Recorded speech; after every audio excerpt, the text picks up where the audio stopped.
How we doing? My name is David. This is my channel. The goal here is to be exposed in an area where there isn't others and just wonders of effect of constantly not having the most life experience and not having certifications of having a precise expertise in a field. Our goal is to go over Lex Fridman, Albert Huberman, and Sean Ryan. We're going to create an order of exposure so we can alternate the effect of exposure and placement of information for the viewers of this channel. So the order of Lex Fridman is going to be order of food, power, and computer, then everything else. And we're going to explore different emotions for each topic. Let's get right to the first video. It's a conversation with Anya Fernald, co-founder of Belcampo Farms, that was founded with the purpose to create meat that's good for people, the planet, and the animals, specifically treating their animals as ethically as possible.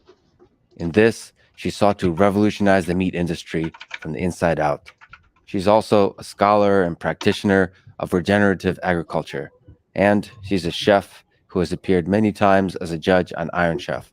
Plus, she has one of my favorite food-related Instagrams.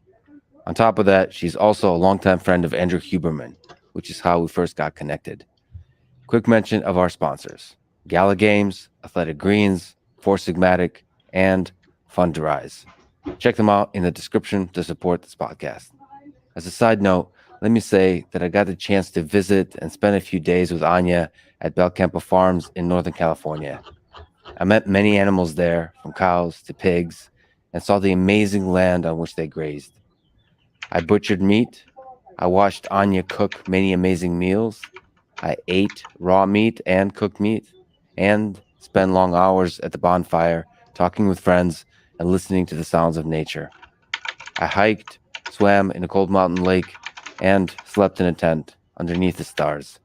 It was an amazing, eye-opening experience, especially in my first ever visit to a slaughterhouse. The term slaughterhouse is haunting in itself. The animals I met lived a great life, but in the end, they were slaughtered in the most ethical way possible, but slaughtered nevertheless. Seeing animals with whom just the day before I made a connection be converted to meat that I then consumed was deeply honest to me. This ethical farm, Belcampo, represents less than 1% of animals raised in the United States. The rest is factory farmed. I could not escape the thought of the 40 to 50 billion animals worldwide raised in terrible conditions on these factory farms. I've spent most of my life thinking about and being in contact with human suffering, but the landscape of suffering in the minds of conscious beings is much larger than humans. I must admit that I still am haunted by human suffering more than animal suffering. Perhaps I will one day see the wrong. He is a very poetic guy because, geez, just the intro, and he is cooking words and proving a point that I do enjoy. We'll keep going. Me drawing such a line. Either way, the visit to Belcampo Farms made me realize that I have not thought deeply enough about the ethics of my choices and the choices of human civilization with respect to animals. And, more importantly, I have not thought or learned enough about large-scale solutions to alleviate animal suffering. Belcampo is paving the way on this, and is the reason I wanted to show my support for their and Anya's efforts in regenerative farming and ethical treatment of animals. This is the Lex Fridman podcast, and here is my conversation with Anya Fernald.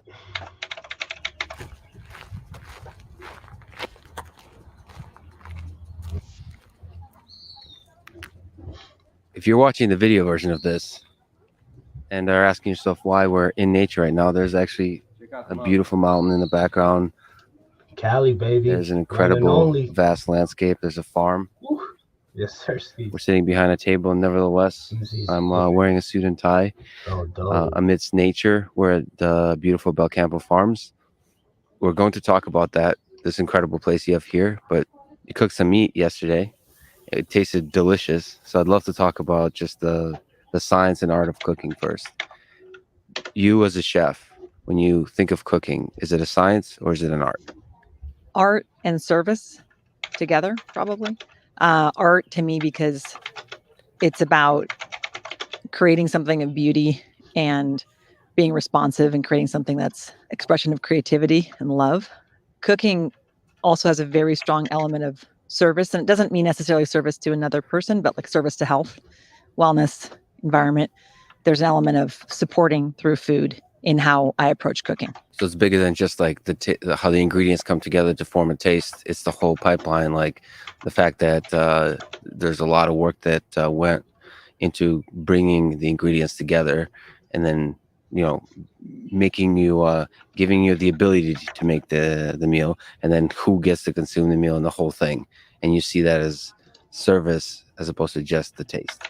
Yeah, I also think of food as one of the key ways that we interact with our environment. Right? It's the part of our environment that goes inside us most visibly, right? Of course, we interact with our environment. We could have skin creams that have certain things in them, or our clothes can then be absorbed. There's things in the air, there's our water, and there's food, right? It's like how we're engaging in the world physiologically. It's the most significant way we engage in our environment. We're Right. extracting resources, calories, energy from the environment in various ways in order to preserve our bodies. There's also so many feedback loops that I don't think we know the beginning of, that our bodies are picking up on around nutrients, available nutrients, immune response. Like there's deep levels of sensory evaluation that lead to health Mhm. and alertness and wellness. You hear about this a lot, like with babies, that if there's a risk of an infection, that a mom's breast milk will help the baby develop a resistance. Like there's this way that our bodies can tune into health, and can't extrapolate from that in any specific way, but think about that as an example of like the many ways in which our bodies are reading available nutrients in food to signal other aspects of wellness and health. That said, the final product of cooking is, when done well, is really delicious. And what we ate yesterday was really delicious. So that aspect of it, bringing the ingredients together in a way that tastes delicious. Do you see that as a science or art? That's the art of it. I mean, the art is like creating temptation and indulgence and giving people pause, like creating experience that's like so sensual. And like, I love that about when I make something really simple and beautiful and delicious, the way that like there's that moment of silence at the table. Mhm. And that to me is the moment of art, like of appreciation. What about the build-up? I mean, we got to watch you make the stuff over a fire, so the calmness of the air. I mean, that's an experience. We don't often get to see that experience of the prep. It's the anticipation, like you said. Maybe that's the most delicious part of a meal, is the anticipation of it. That's something that I'm glad you bring up, because it's an element that with eating so many of our meals like out of a bag, and Right. the instance where you start to eat the meals when the delivery shows up, Yeah. and you might smell something when you open the bag, right? And no judgment on that. That's something I do too, right? But that does take away a whole element of surprise and delight, and also I think of your body's ability to prepare for it. Mhm. You think about our most common memories of childhood, for those of us who grew up in homes with parents who cooked, is smell of things cooking. Mhm. And it's not the eating of it, it's the smell of things cooking. So why is that so memorable? It's the anticipatory piece Yeah. of food. That's what you remember about your experiences of food, is the moment of like sweet anticipation of this great sensual experience that's going to be really gratifying on these emotional and physical levels. So I think we're also resonating on those memories because it's an experience of food where the sensuality of it is kind of extended. So it's a long kind of arc of buildup, and then you're eating it and it's amazing, and then you're enjoying it and your body feels good. Yeah. So all those pieces together, it's a much more memorable experience than just grabbing the cookie out of a bag, right? So look at our own and just revisit in your mind like the memories of food, the most compelling ones. It's the smell, Yeah. and then the experience, and then it's sometimes how one felt, right? Yeah, and the people involved with the smell. So like somehow it's all tied in together, whether it's family or people close to you, or even if it's just chefs. There's something about the personality of the human involved in making the food that kind of sticks with you in the memory. And for me, I recently did a 72-hour fast, and there's a kind of sadness after you eat that it's over. I think the most delicious part was I went to the grocery store and just actually walking around and looking at food with like everything looked delicious. Even like the crappiest stuff looked delicious. And I missed that. I really enjoyed that anticipation. And then I picked out the meal. I went home and I cooked it. And the whole thing took, I don't know, maybe 2-3 hours, like the whole process. And that was the most delicious part. And the first taste, of course. And then after it was over, there's a bit of a sadness because the part I remember is the build up, the anticipation. And then once you eat, Yeah. it's over. We kind of focus on the destination, but it's the whole journey. The whole, like, even if you go to a restaurant, it's the conversations leading up to the meal and the first taste of the meal. That's where the joy is. And if you get to watch the making of that meal, that's incredible. That's where the smell, the visual, how the ingredients come together, especially as we were looking over the fire, like watching it, the fire play with the raw meat, and over time bring out the colors, bring out the, I don't know, like you can visually associate the flavor, how it becomes a little bit burnt on the outside. It has a crispiness to it. It starts to gain that crispiness, and immediately your past memories of the delicious crispiness of various foods you've eaten are somehow mapped into your, immediately you start to taste it visually. I don't know. Yeah, that experience is magical. And of course, maybe it's the Russian thing, but I'm almost like saddened when it's over. I think fasting is gaining in popularity because we're having to relearn the importance of being hungry Yeah. in anticipation and delight. Yeah. We have such a fear of hunger, and that's really functional in evolution, right? But we have this deep fear of hunger, and part of the great American experience has been that we don't have to be afraid of hunger at all because there's food everywhere and it's really cheap. In all that abundance, we've lost this edge of hunger and we don't let ourselves get hungry. And that's one thing that I learned in part of my journey as a cook and chef has been, moving abroad was the first time when I lived out of the US, it was the first time that I regularly experienced hunger because the time between meals was really long. And that was just what everybody did. And so I was hungry for 2 hours before lunch. And that was the first time in my life that there hadn't just been readily available snacks. So I wonder if the intermittent fasting and part of the popularity around it, I'm sure there's all these amazing metabolic things that are happening, but also people might also feel better because they're really anticipating and enjoying food. And then if you look at the feelings of fullness, there's a really interesting thing that happens when you cook and your sense of fullness, which is if you cook and you're hungry, the experience of being around the food, smelling it, touching it, sampling it, you'll take your hunger down by 40%. And this is my own observation. But we've all had the experience of cooking Thanksgiving, and the cook never kind of wants to eat that much Thanksgiving. That's an extreme experience. Yeah. But when you really dive in and you're cooking for a few hours and you're smelling and smelling and smelling, it totally changes your threshold of satiety and fullness because of other sensory things that are happening. Yeah. And for those of us looking to maintain weight, and something to consider in this is that cooking is also part of what your appetite, when you're hungry, what are you hungry for? Right. So we tend to think about calories, but when you're hungry, you might also be hungrier for a wider range of things. And it might be smells, it might be stopping. There's other elements. And that's something I think as a cook that it's powerful to explore and be with and observe how your hunger changes when you're cooking. Well, let me ask the romantic question. When did you first fall in love with cooking? Me falling in love with cooking was about solving a problem in my family. And it had to do with my mom feeling very anxious about cooking and overwhelmed frequently when it came to meals. And I'm naturally very good at juggling a lot of things. And it was just something I could dive in and help my dad, who's I'm very, very close to. So it was a very functional role where I would see this kind of crescendo of anxiety around meal times as a kid, and would be able to dive in and solve things. And I also loved women who cooked. Like my father's mother was a great cook. She was I remember her telling me as a kid, I was asking her about church and why she went to church. And she's like, I mostly go to church because I get to cook for the Yeah. potlucks. And so there was an openness around that, but she just loved to cook for people. And there was a real tenderness and expression of that love. So seeing women in my life who had this like real tenderness and love that they shared through food, and then also being able in my own home to kind of pitch in and add value and help my mom and dad was really powerful for me, because I felt like I had a superpower. I felt like, oh man, I just made this stressful thing go away. That was huge.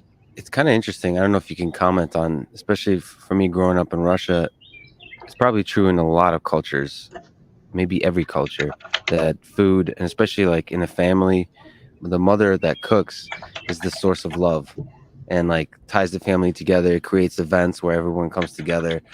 It's one of the only chances of togetherness. Of the thing that bonds a family is like dinner or food, eating together. And I don't know what to do with that. It ties up with like dieting and so on. When I was on stricter diets, especially like competing and cutting weight and stuff, it felt like I was almost like losing opportunity to connect with friends and family. It's interesting.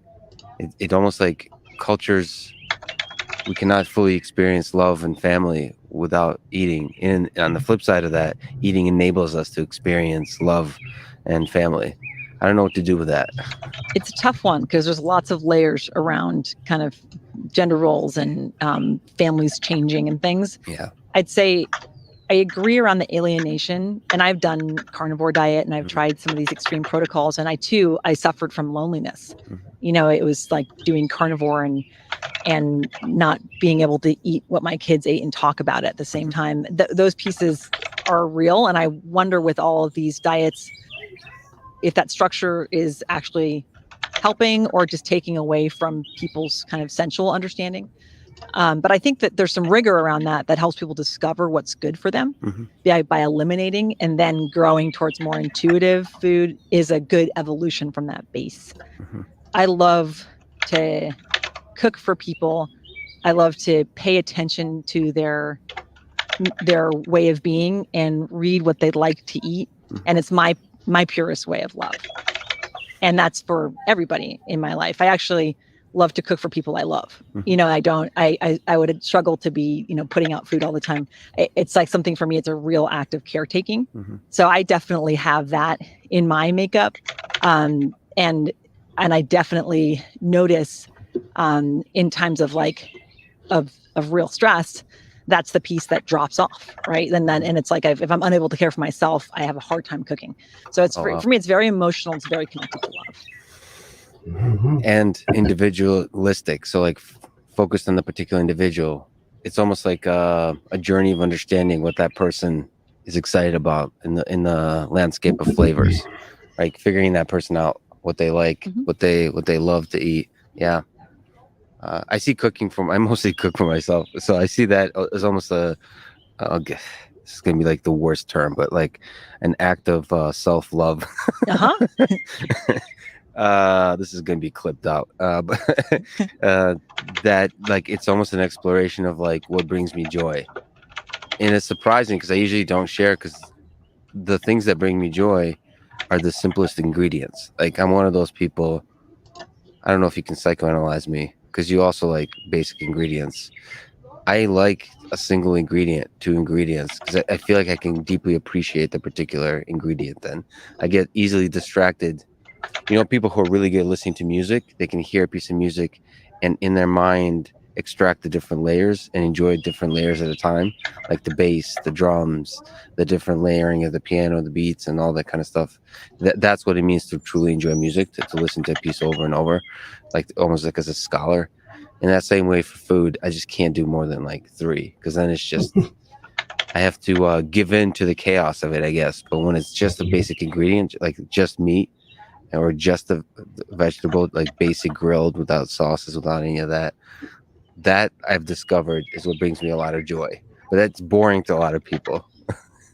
So I usually have to be kind of private about that joy. So, but that's mine. So yeah, I figured that out. And I guess as a chef, you have to figure that out about everybody that you care for.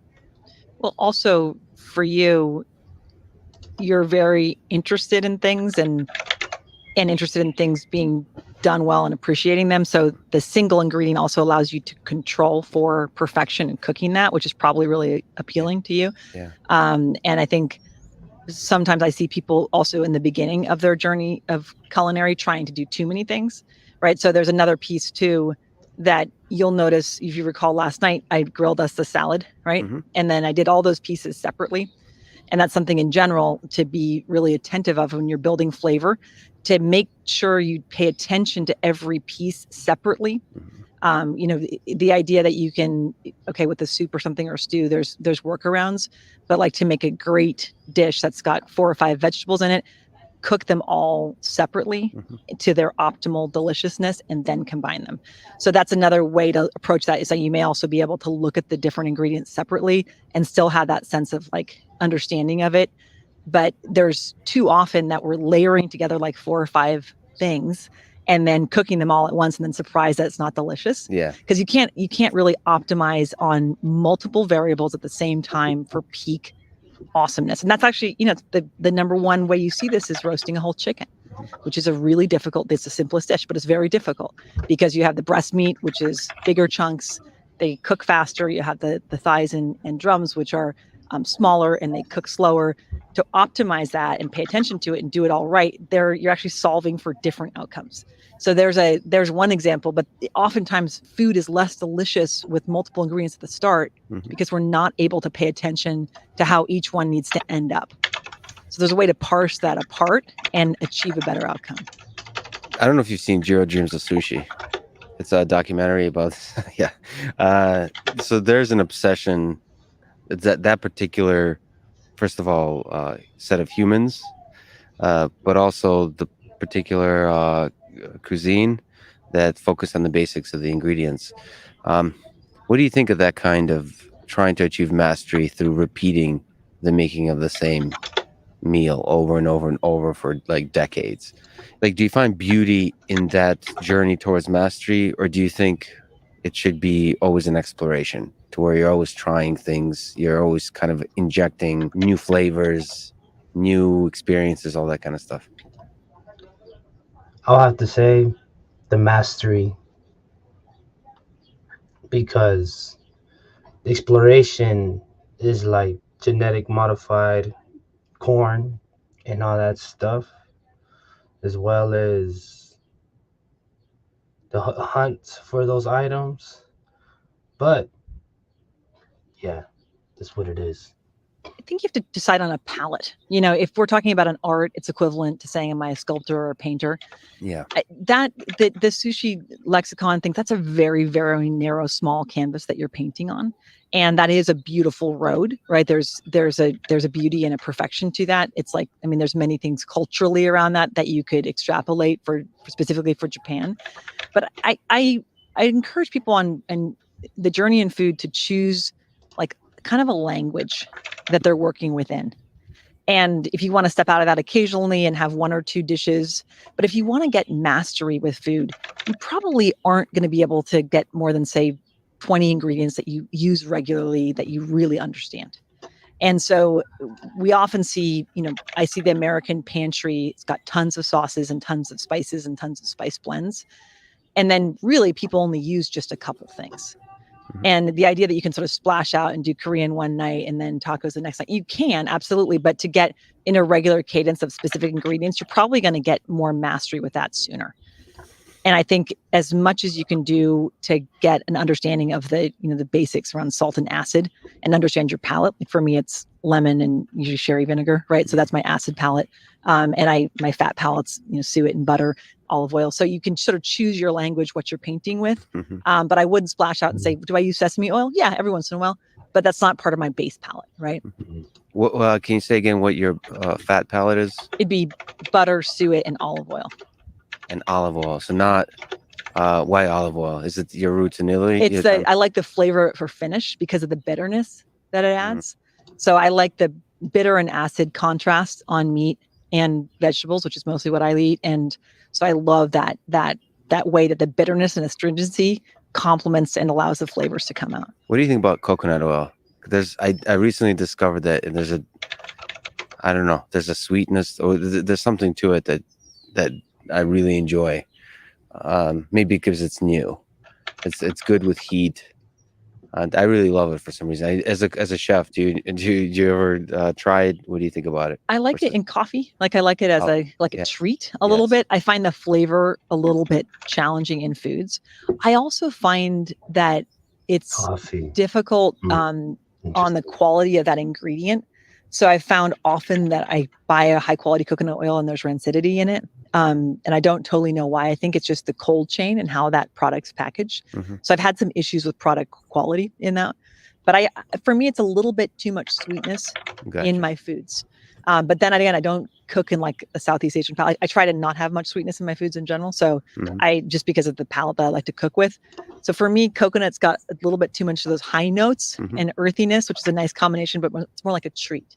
Yeah, it is almost like a treat. It has a flavor of its own that almost stands on its own. Like I could probably just eat coconut.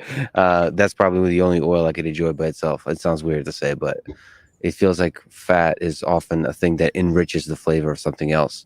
Coconut can almost stand on its own. You might also be responding to that. It's a complex flavor. Right. So there's also there's an analogous, if you look at butter, for example, a lot of the butter that we eat in the US is just sweet cream butter. It's not cultured.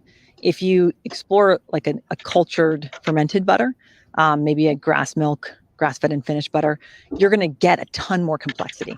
And so you may also just be responding to having fats with more flavor, which is the journey in the US has been towards refined foods that are very neutral. And then you have to combine more of them to make things taste like things. And so if you're coming from a background of using mostly just generic butter, or let's say canola oil to cook with, those are very neutral oils. So you can also take some of your favorite fats and look for versions of them that are more flavorful. I mean, I love olive oil as a treat in a spoon.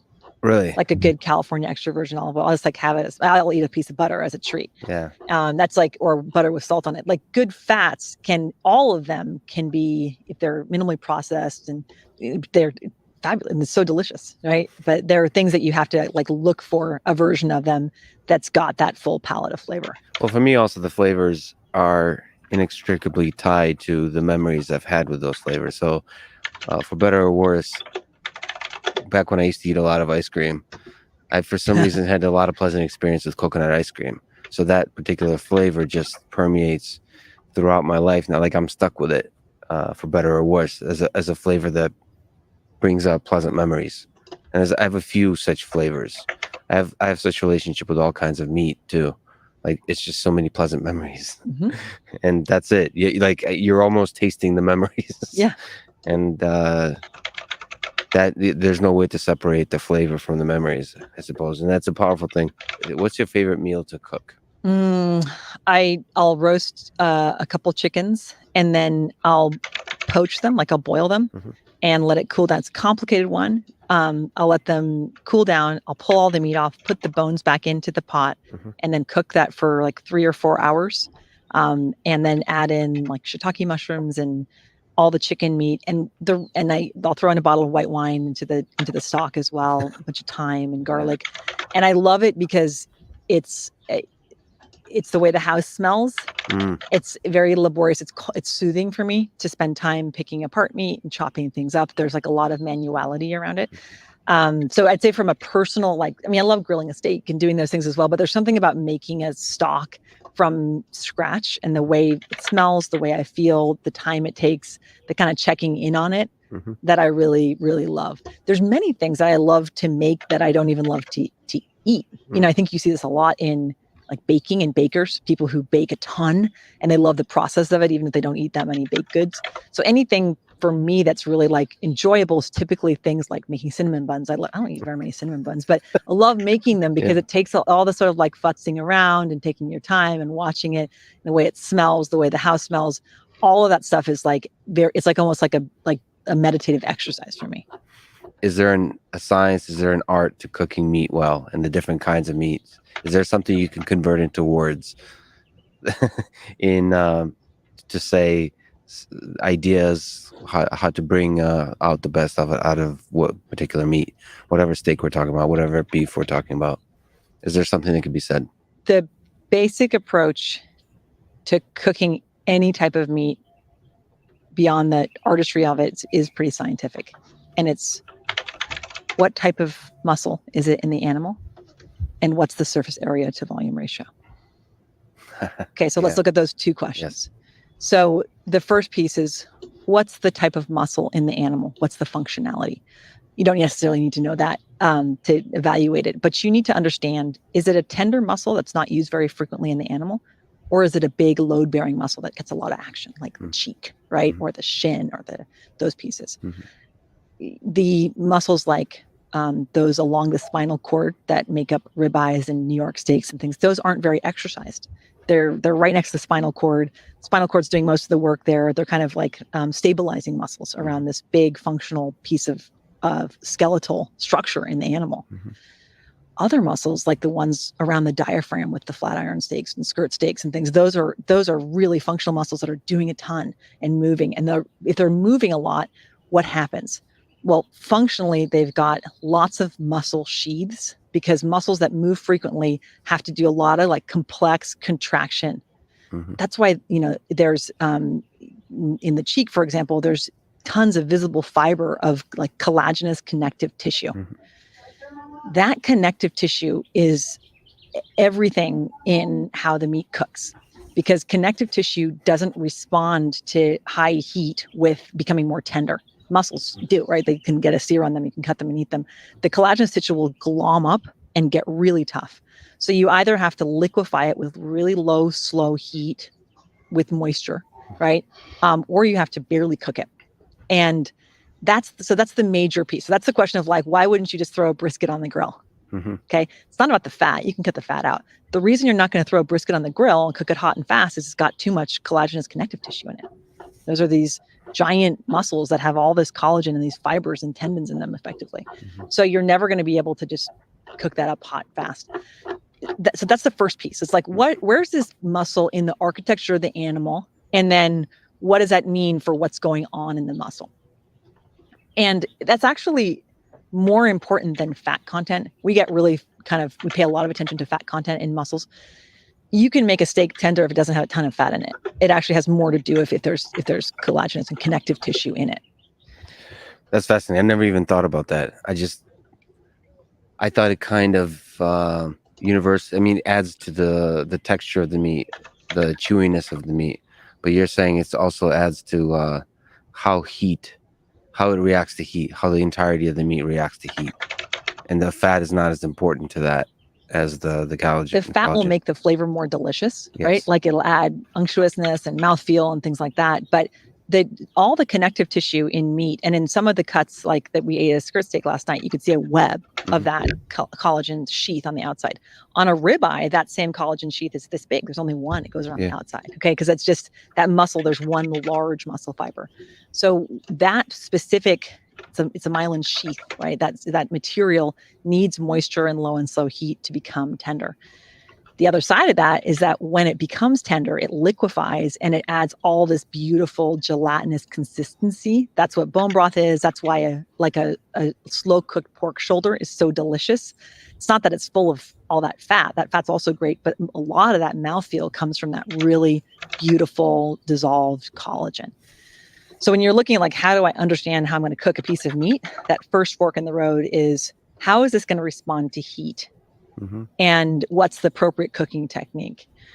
Then the second piece is that surface area to volume ratio. And that's important because the heat is going to impact the meat through the surfaces of the meat that are in contact with the heat. So if I have a steak that's 3 inches thick, I'm going to cook it extremely differently from a steak that's a half inch thick or 3/4 of an inch thick. And that's the major and that's the truth. If I have a piece of pork shoulder that's cut into cubes versus having a whole pork shoulder, that surface area to volume ratio, that's going to totally change how I cook it. And same things like pot roast and a beef stew would be the same cut of meat, right? But how I cook them is going to change based on the surface area to volume, because you've got to let moisture and heat work its way into the center of the meat. And that's going to be determined by the amount of surface of the meat that's in contact with whatever cooking liquid or heat we've got. Is there different sources of heat to play with, like a big flame versus a small, or maybe even like almost no flame, like over coals, all that kind of stuff? Is there some science to the source of heat in how it plays with the meat? Well, there's indirect heat and direct heat. Yeah. And that really is mostly about temperature. Okay. In more than actual, I mean, smoke is important as well, that can permeate, but really the smoke doesn't go into the center of most cuts that you barbecue. It'll come in like the smoke ring. It's a, it's maximum like half an inch on the outside, maybe a little bit deeper on a really long, slow cook. So the smoke does create a ton of flavor on the surface of the meat. But so the indirect allows you to have smoke contacting it and then a very, very low and slow heat.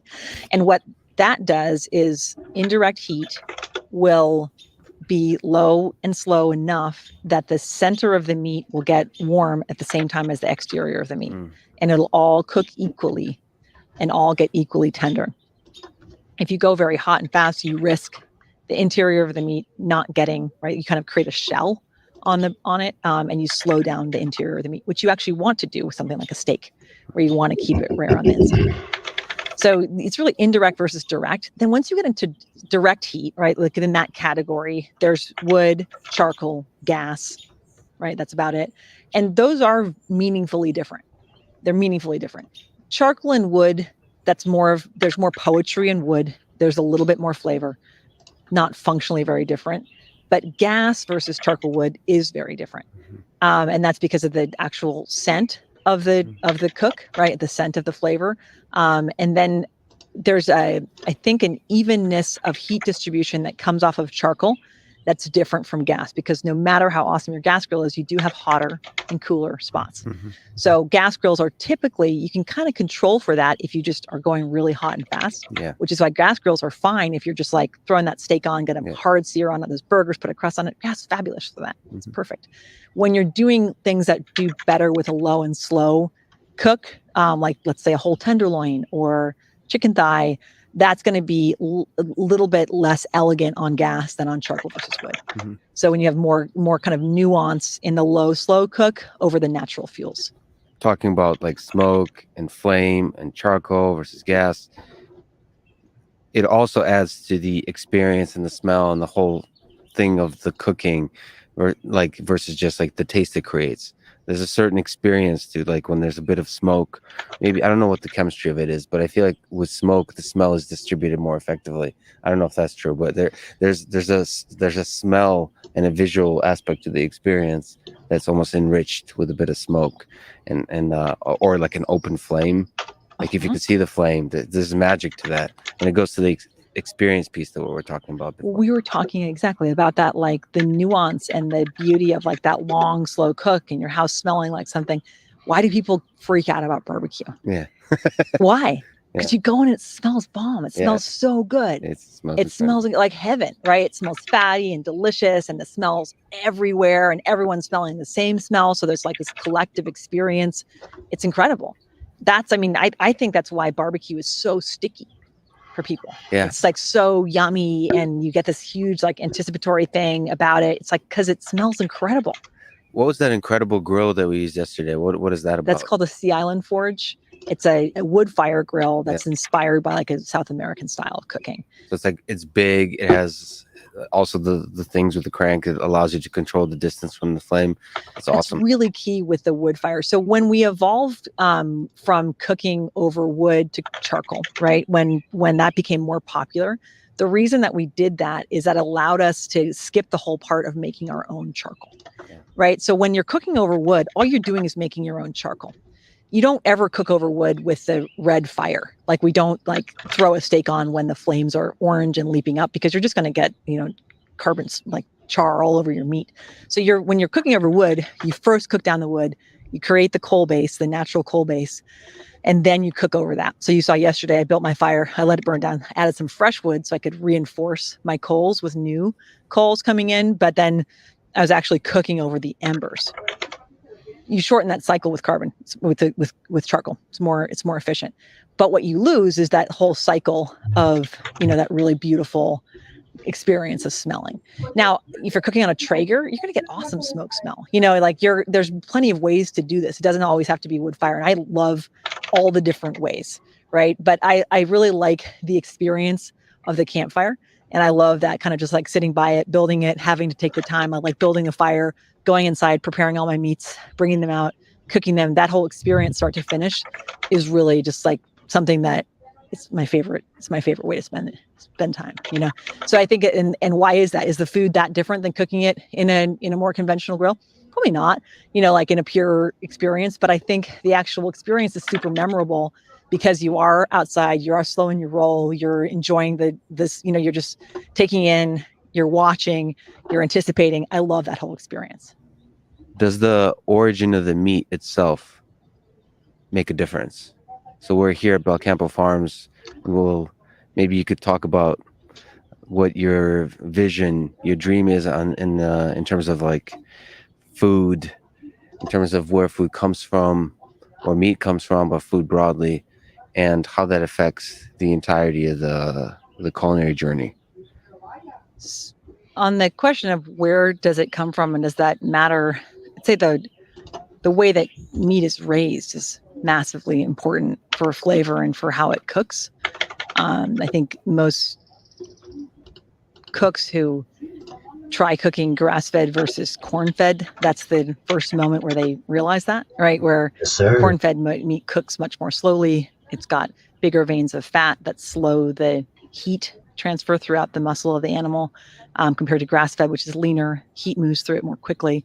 Those steaks will cook much, much faster. So there's very kind of technical reasons why how meat is raised, and that we're aware of. And there's other things that I've noticed, like that slower growing poultry has a very, very different musculature and fiber to it than fast growing poultry. That's confinement animals. It has to do with the way that the muscles are built. They tend to be finer and thinner and more tender, and a little bit more susceptible to heat. So the character of the meat's radically different.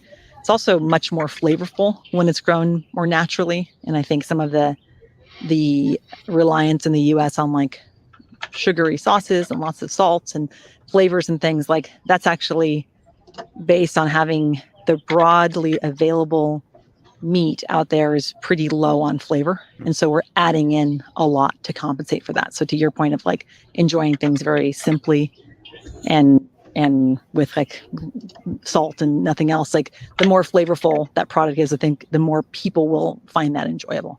Let's paint a vision.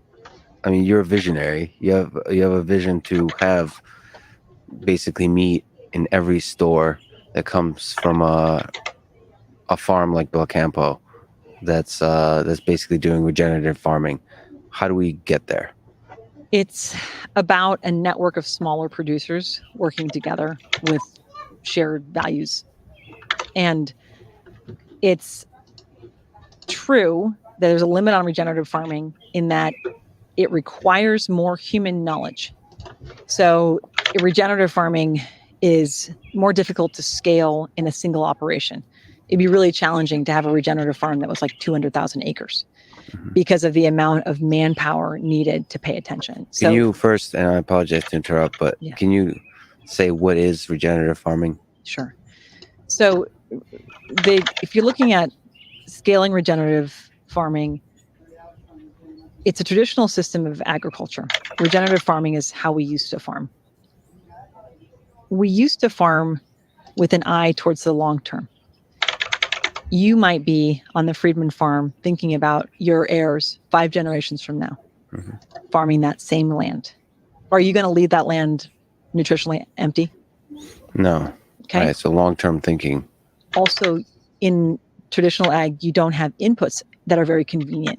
You can put some chicken manure on, but you can't spray or dump something that massively increases the growing potential of the land. That was not available until the past 60 years. So regenerative agriculture is an approach to farming where you're increasing soil fertility through your farming. You increase soil fertility by feeding the soil. You feed the soil through carbon. That's why regenerative farming is better for the environment. It sequesters carbon and puts carbon into the soil. Now, it's interesting. Plants need carbon and put it into the soil when they're going through growth. So if you have a beautiful field of grass that's just waving in the wind, that's not sequestering as much carbon as plants that have been damaged and are regrowing. Plants that have been damaged and are regrowing are repairing, and they're doing that by drawing down carbon as one of the nutrients that feeds them. Mm-hmm. To damage the plants effectively, that's what we're doing with regenerative grazing. So the cows or, lambs or whatever out there, they're eating and taking the grass down, and that then causes a regrowth cycle that sequesters carbon. Wow. There's a limit to it. There's an edge, because if those plants are so damaged that they can't regrow, then it turns into a dirt patch, and that doesn't sequester any carbon. So it's a balance. How do you find that balance? So that has to do with like the frequency and the scale of the grazing, essentially. Exactly.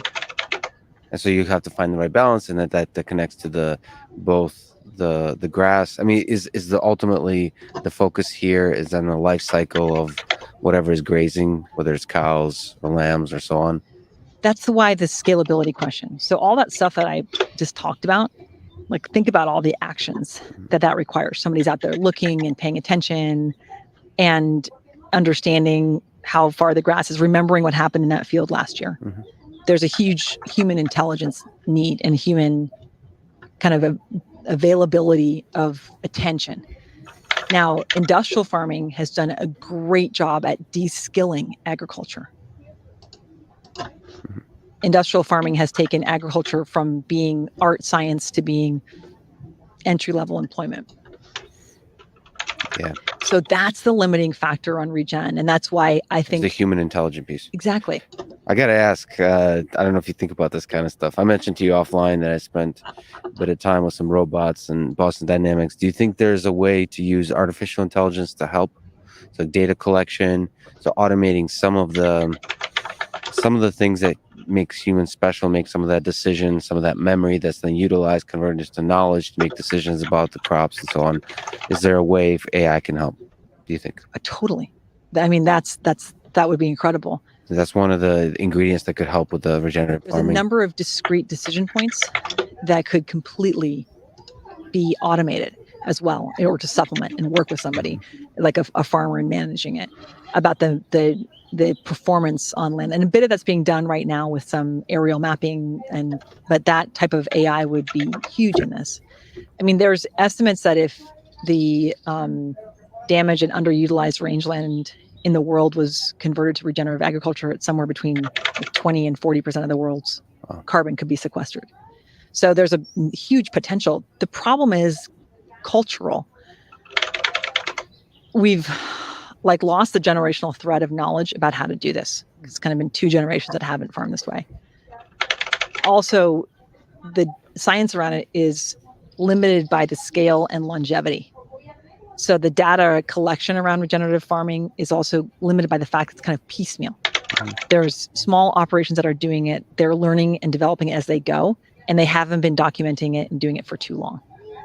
Is the ethical treatment of animals a part of regenerative farming? So in the way you do things at Belcampo, that's a huge part. Is that necessarily part of the life cycle? So like the things that you're trying to measure is like the way, like not damaging the land too much, make sure that the land is constantly healthy and is producing, and then the grazing process, and also the carbon piece, the fact that it's like carbon neutral or something like that. I mean, are all of those pieces of the regenerative farming, or is this an extra part to your vision that you're thinking about? It's all implicit in regenerative. Yeah. I call it out separately because we are certified humane, right? Which is another layer of welfare that has to do with density and a couple other things. But regenerative, I mean, think about it. If you're a cow and you're in a regenerative operation where the whole life cycle of the pasture means that you only eat the top 6 inches of the grass, and then when there's whatever, a couple inches left, then that field is left dormant. That's a better experience, right? Yes. So just think about it kind of functionally that way. Well, grazing period is a better experience, right? Yeah. And that's not what's done in, I mean, that's the grass-fed piece, right? That's the other piece with, certified organics, amazing. There's plenty of certifications that, grass-fed and finished is also great, but there are workarounds for those. You can have certified organic feedlots. You can have grass-fed and finished, which is animal fed a grass seed pellet. Those aren't things that we do here, right? And regenerative captures that. Because if you're isolating these very specific certifications, it doesn't have a holistic approach. Regenerative, though, unfortunately, isn't certified yet. We've gotten USDA approval to use that word based on our carbon sequestration data, but it's not a regulated term. So that's kind of the mix right now, is to figure out how to document it. And it's not totally clear what it means, like for pigs and chickens, which are omnivores. It's very clear for ruminants, which are animals that have a rumen that eat grass. For omnivores, which is like what we are, they eat primarily grain in farming operations, and that's a little bit more complex. So it's kind of a moving landscape, but regenerative as a word is the better definition of the whole life cycle approach of letting animals and nature work together. Is it true that it's possible to have a farm that doesn't produce, sort of, is carbon neutral? We have been third-party verified to be carbon impact negative. So Belcampo's 25,000 acres, and the animals here, all of the carbon, including from our shipping on our mail order, is all offset by the amount of grazing that's happening. Also, that encompasses our partner farms. We buy a number of live animals in from other partner farms. That's their impacts also incorporated in that. I mean, first of all, that's incredible. And second of all, is that possible to scale? I don't see why it isn't. I mean, it's complex to scale, but I mean, we're putting people on the moon, and you have a robotic dog. I mean, but that's less about scale. That's more about innovation. So, like, in many ways, what Belcampo has done is innovative at a small scale. The question is whether that innovation can be scaled. That's where I feel like we in the industry need more help. The AI piece, the intelligence, the thinking about ways to do things differently is where we need more support. And I think it's been a kind of a swing in the past couple years. It's a mess. It's terrible. So let's ditch meat and opt for these hyper processed, plant-based solutions. And I'm saying there's a way to make meat a part of the solution. And it's going to mean eating less of it. It's going to mean paying more for it. It's going to mean that the farming systems are more complicated. It's not the easiest path, but I think in the long term, it's the better path. And it's also better for human health. Can you comment on the certified humane piece? So how do you run a farm? Like, what does it mean to raise an animal from the beginning of its life to the end of its life in a way that's ethical, that's humane? I think the first piece you need to just be comfortable with is that making an animal into meat, is something you're comfortable with, because I think that's the biggest question, right? And so certified humane actually goes all the way through the death of the animal, how it's killed and handled at processing. So I put that out there just to say, well, that's, this is all about producing an animal to die for meat. And that's not necessarily, that's something people struggle with the word humane. And I understand that. Like, I have space and empathy for that. It's a complicated decision. And one you have to be comfortable with at the outset, to say, this is an animal that's going to die to feed me. Yeah, so we should pause on that, because I actually just 2 days ago read a paper that argued that the killing of an animal, period, cannot be humane. So it's impossible. And that's an argument, just like you're saying, we could make. But if we now on the table kind of take as a starting point the idea that it's possible to kill an animal for food in an ethical way, if we take that as a starting point. Yes. So we won't argue about that. It is worth arguing about it elsewhere, and I probably will. I will probably talk to a few vegan folks, and we'll talk about the vegan diet. I'm fascinated by it as well. So I'm torn in the whole thing. But if we just take that as a starting point, what then is an ethical, humane way to treat an animal? I look at ethical, humane animal treatment. I'm vegan. I will declare that now. I am a vegan.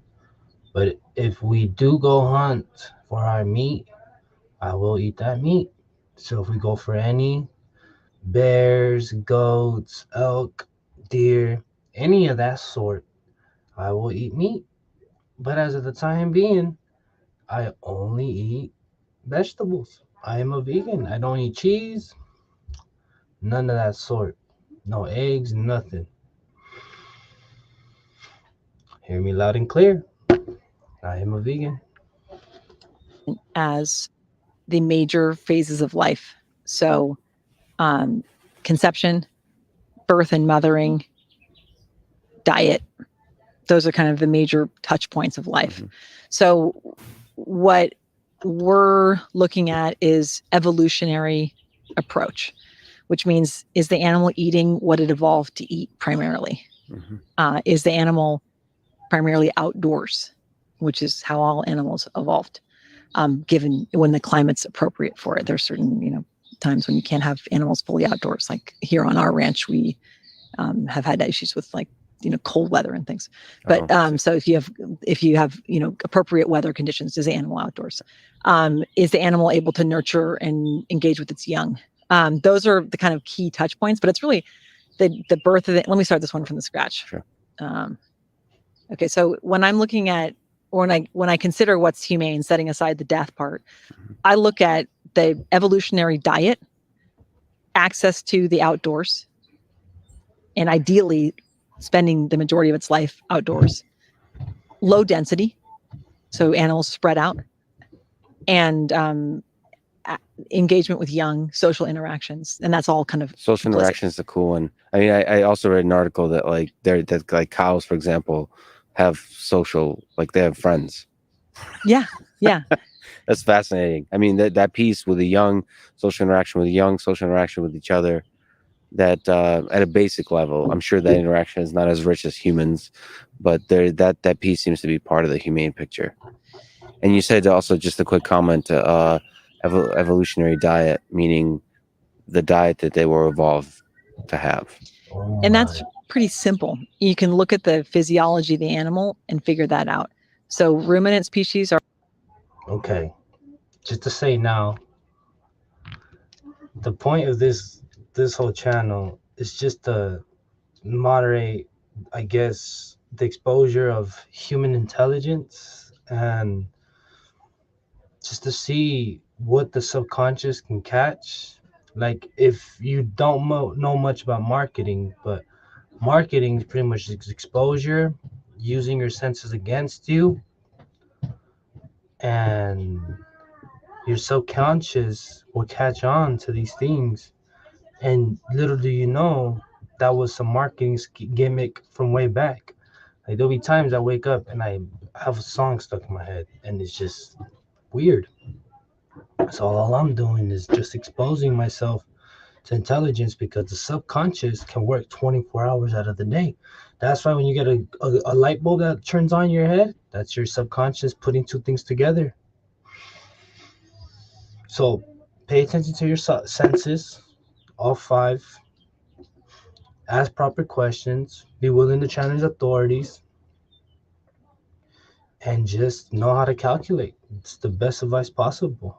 But we're going to monitor my behavior from this point and the end of this journey. Because my goal is to watch all the Lex Fridman podcasts, all the Andrew Huberman, all the Sean Ryans, but articulate a limit of exposure. Because I was watching Lex Fridman's. I've watched like 20 episodes already of this podcast. And every time I watched it, randomly, I suffered an exposure that I was just in heavy question. And that heavy question needed answers. And I'll just write, I'll record myself, because I had a level of just too much exposure at one time for my young age. Because I'm currently 23, and being 23, listening to grown men talk about death problems is a heavy topic for a young kid. Because if you ask a person that's 45, they'll tell me I'm super young. So I'm just saying it.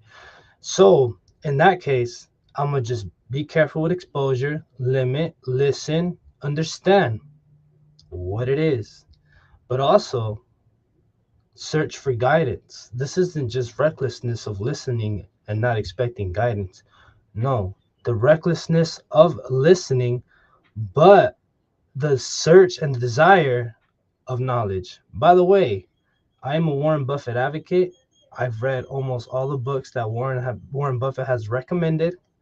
So I do have knowledge in stocks. And also, this journey is also to explore networking. So the all seeing eye, I'm trying to meet you. Just saying. Are lamb, goats, and beef, and they have 5 stomachs. They evolved eating really low calorie, high fiber foods. That's why they've got all the stomachs. They need a lot of processing. You or I were to eat grass, we die in a week, right? Our physiology can't handle it. Cows were built and evolved to eat this very low calorie, very high fiber, very low density food. And they walk around slowly, they're moving constantly, and they're eating it. When we put them on a corn-fed diet, that's the opposite of their evolutionary diet, and their systems really struggle with it. Now, pigs and chickens are different. Pigs and chickens are omnivores, and pigs will happily eat chickens, for example. Yeah. Our pigs on the farm will hunt and kill rattlesnakes. Yeah. And eat them. It's they have And they enjoy all of it. They're omnivores. So you often see, and I've seen people try to raise like a grass-fed chicken, and that doesn't exist. I mean, they need a higher omnivores eat everything. They're what's called monogastric. They got one stomach, and that one stomach needs higher density nutrients.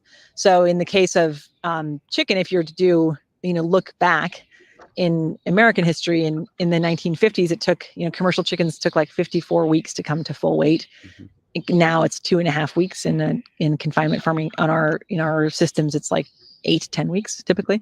So it's you have to give them some amount of nutrient density. But there's the idea that no grain, because that's a misinformation for any type of commercial operation, free range, regenerative, pastured, everything. You're going to have a grain feed to get any type of. It's actually, I think, for the case of chickens, unless you're in a place with like tons of natural seeds and grubs and worms and stuff to eat, really challenging for the chicken. So you got to give them some high density, high calorie food, different from that's the evolutionary diet is a really key thing. That's the fundamental thing for health. And it's also interesting because that the evolutionary diet ties to human health.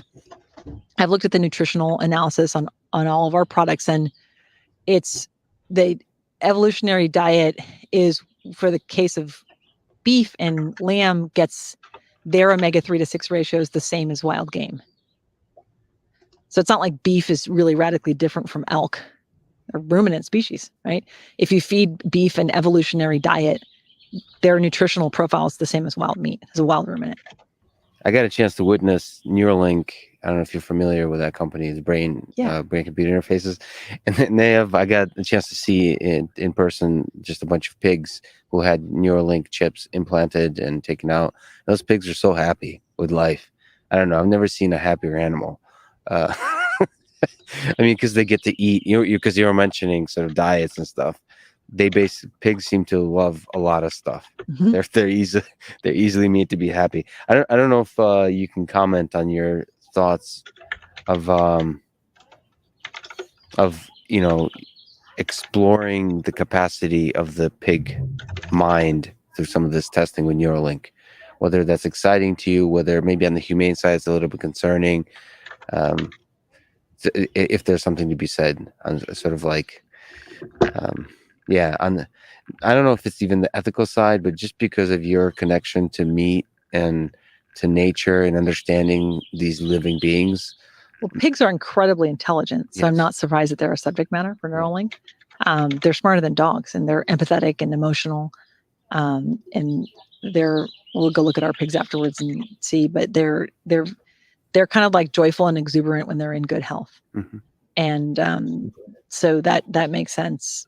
I'm interested and open. I feel that the kind of bleeding edge agriculture movement that I'm, on the edge of in some ways, we're a larger operator, but we as a movement have to get into the game. We have to move forward in a way that allows us to scale if we want to be viable. Mm-hmm. So I think there has to be openness to how that can happen. Yeah. And I also think there needs to be more thoughtful and noisy data about how regenerative ranching can sequester carbon. I mean, thousands of American ranches are selling carbon credits right now. The data is that valid. And they're not selling carbon credits from like grassland that's just got a fence around it. They're selling carbon credits for verified data from animals assisting in carbon sequestration.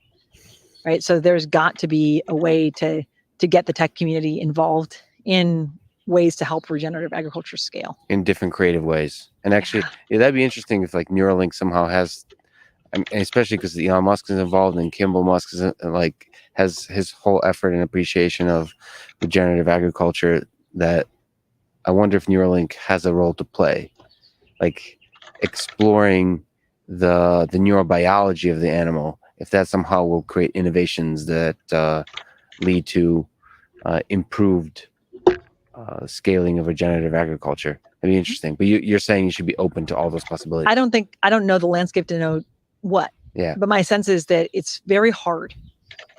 It's very hard. And our farming operation to scale, it's been incredibly complex and challenging. We now work with partner farms. I see their operations. They're incredibly complex.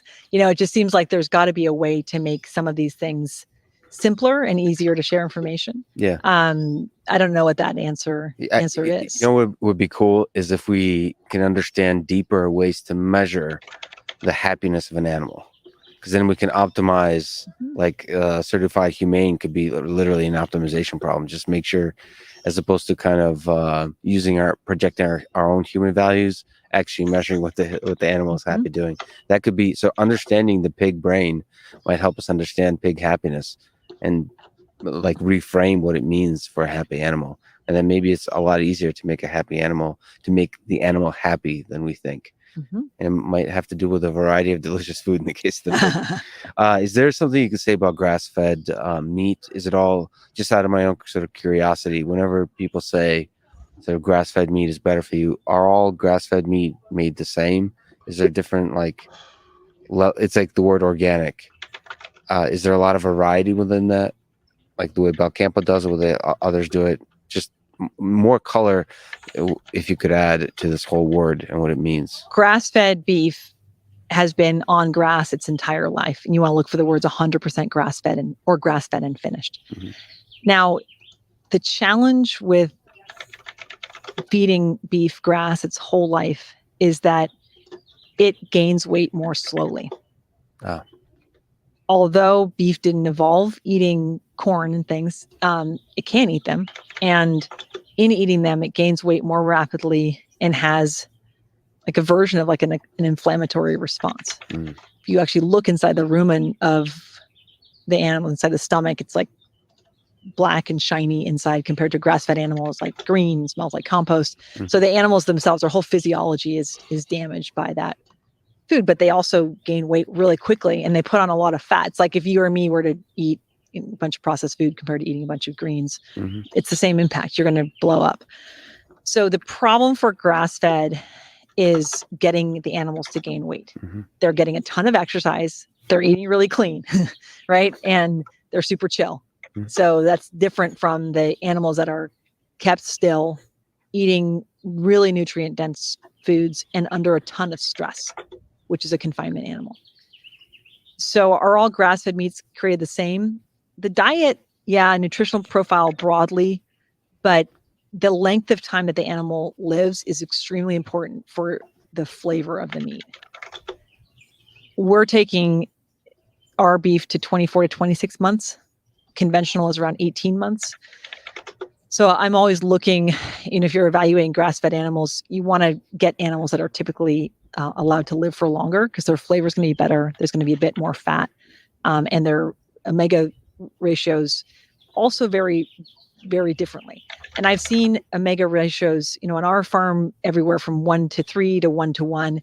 Ideal is 1:1. Game is typically 1:1 or 1:2 omega 3 to 6s. But in operations where you don't have year-round grass, it's more complicated. You're feeding hay and you don't get that 3:6 ratio. Omega 3s come from green grass. They're the fat in greens. And so they're scarce and costly, right? So you can't have grass-fed and finished animals that don't have that perfect ratio because maybe they're in a climate or for whatever reasons. We've had to do it too during the droughts, do hay finishing. It's not optimal, it changes the ratio a bit. So there's a little bit of variance within it. I'd say though, the variance within grass-fed is still small compared to the variance between conventional and grass-fed, right? So there's definitely things to look for within it, but the real difference is between those two. Also, to notice is that it's not a verified word. Okay, so grass-fed Amazing. means animals that have been on Simply grass at some amazing. point in their life. Oh my. The way the cattle industry is in the U.S., there's Amazing. segmentation. So there's cow-calf operations. Then those calves get sold to stocker operations, which raise animals in their teens, basically, and then those get sold to feedlots. And so those three phases, that first phase of the cow-calf is always on grass.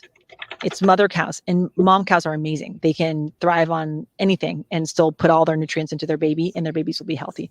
So you never are putting mother cows on really premium pasture. Mhm. So it's usually just kind of like okay pasture, dirty lot. If you ever see kind of like, scrubbly lots with lots of, cows and calves on, that's a cow-calf operation. Mhm. So there's also a loophole, unfortunately, where people use the term grass-fed, and they're actually referring to animals that at some point in their life had grass, but that might be pretty far in the rearview mirror. So you need to look at that grass-fed and finished or grass-fed 100%. That ratio of omega-3s to 6s, it changes in like a week on grain. Wow. So it's radically different. Unfortunately, it's the same thing for you and me. You could eat clean for a month. You eat, junk for 3 days, you're garbage, right? Yeah. It's not like you can just like coast on that, Yeah. right? We know what that's like. Yes. Same thing for animals. Our physiology changes. Food's the number one way we interact with our environment. Yeah. And our body changes really rapidly and dramatically. So we know Belcampo and just the way sort of this regenerative farming approach of Belcampo and the sort of how humane is good for the land, is good for the animal. Can you comment on ways it's good for the human that eats the meat? Is this meat better for you? Yes. And this is where, the kind of focus on the joy and animals doing yoga and all this sort of like cynical stuff about this type of agriculture, say just like set that aside. Yeah. It really is better for your health. Yeah. It's got a better fat ratio. It's less inflammatory. It's got higher protein. It's just better product. I mean, in the case of beef, it's lower in fat, and that fat is a better quality, and it's higher in poultry, and pork is also higher in protein. So all the nutritionals are better. It's got higher density of vitamins, it's got higher density of minerals, and none of this stuff is radically different than, it's like not like it's the product is black and white, but every metric meaningfully is better in the right direction across the board. So why wouldn't you? I hesitate to take anecdotal evidence as like final scientific conclusions, but it does seem I've eaten quite a bit of Belcampo meat, for example, and it just my body seems to respond like is less bothered by it, meaning like less inflamed. I just feel better because I mostly eat a meat diet, and it does seem to be a little bit of a difference what kind of meat I eat, where it comes from. I don't know if that's my own psychology also. I mean, there is an aspect to like when you know that the meat came from a good place and all the ways we've defined good, you feel better about it, and that has an effect, like decreased stress.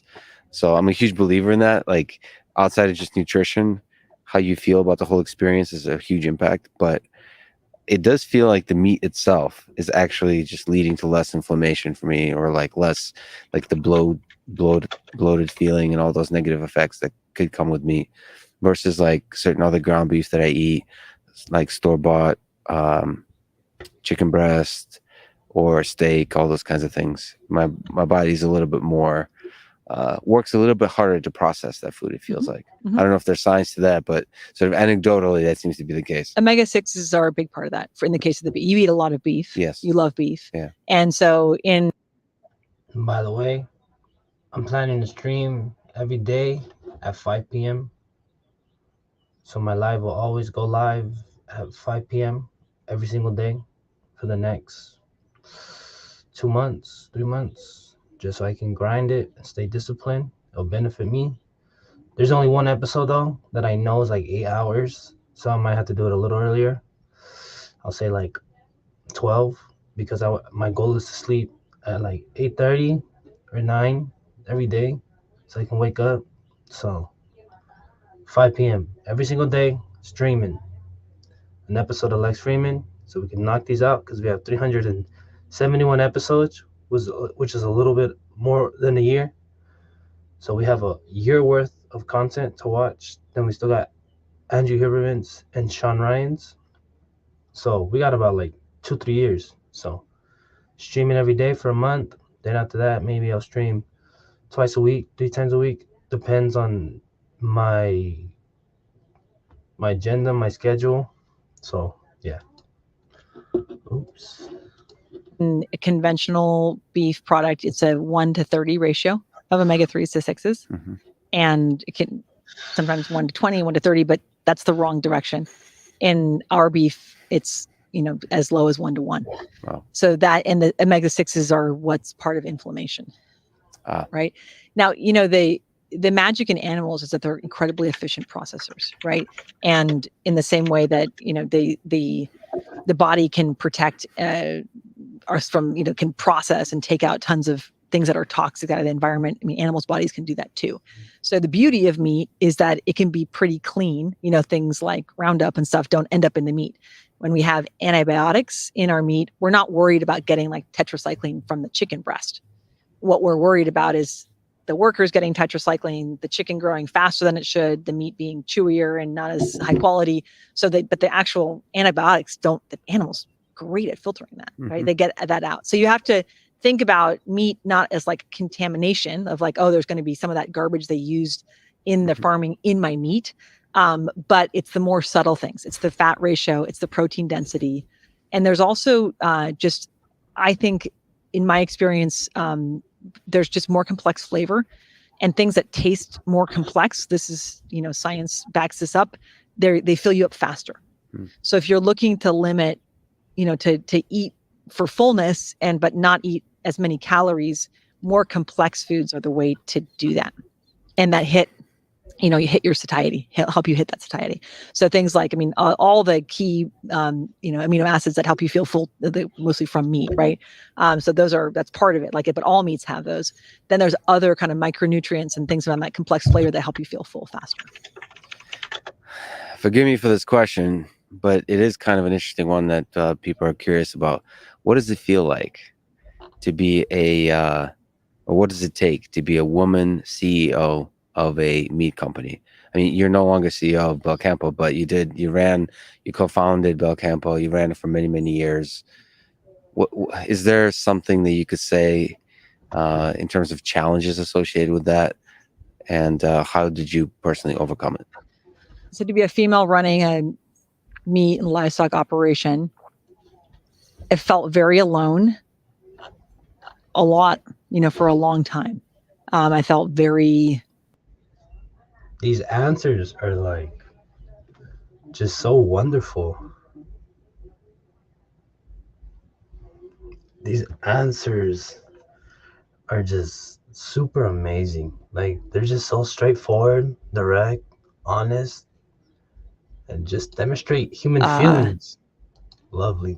Like everybody waiting for me to fail. Yeah. Or watching and assuming that I was like just good at marketing or whatever else. And so it's taken me a while to not internalize that.